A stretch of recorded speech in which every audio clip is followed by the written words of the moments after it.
गांव के आखिरी छोर पर एक पुराना सा घर था। मिट्टी की दीवारें, टूटी छत और आंगन में खड़ा एक सूखा पेड़।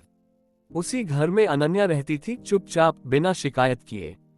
उसकी उम्र ज्यादा नहीं थी, लेकिन उसकी आंखों में उम्र से कहीं ज्यादा थकान थी। बचपन जो जल्दी बड़ा हो गया।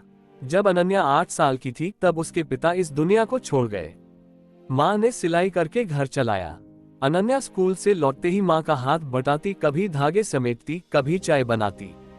बचपन खिलौनों से नहीं, जिम्मेदारियों से खेलता रहा। जब सहेलियां गुड़िया से बात करती, अनन्या खामोशी से माँ की चिंता पड़ती। चुप रहने की आदत। लोग कहते, लड़की है, ज्यादा पढ़ लिख कर क्या करेगी। अनन्या कुछ नहीं कहती। जब फीस भरने के पैसे नहीं होते, वह किताब बंद कर देती। जब माँ बीमार पड़ती, वह स्कूल छोड़कर काम पर चली जाती। उसने रोना भी अकेले सीख लिया था।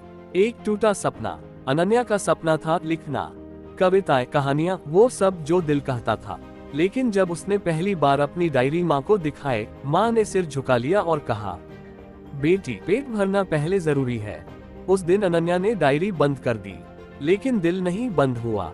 अंधेरे में उम्मीद। एक रात माँ बहुत बीमार हो गई।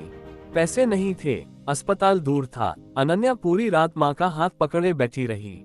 वह भगवान से नहीं, खुद से पूछ रही थी, क्या मेरी चुप्पी मेरी मजबूरी बन गई है।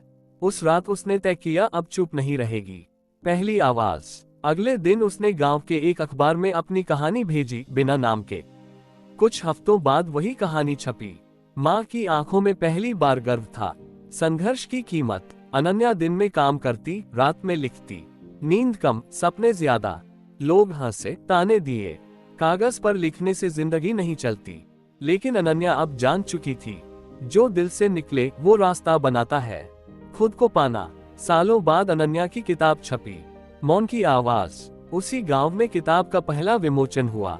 वह सूखा पेड़ अब भी खड़ा था, लेकिन उसके नीचे बैठे लोग बदल चुके थे। माँ की आंखों से आंसू बह रहे थे। अनन्या ने कहा, मैं चुप थी क्योंकि मुझे बोलना नहीं आता था। आज बोल रही हूँ क्योंकि मैंने खुद को सुन लिया। कहानी की गहरी सीख। चुप्पी कमजोरी नहीं, कभी कभी तैयारी होती है। सपने दबाए जा सकते हैं, मिटाए नहीं। जब इंसान खुद पर विश्वास करता है, दुनिया धीरे धीरे सुनने लगती है। आपकी आवाज किसी और की उम्मीद बन सकती है।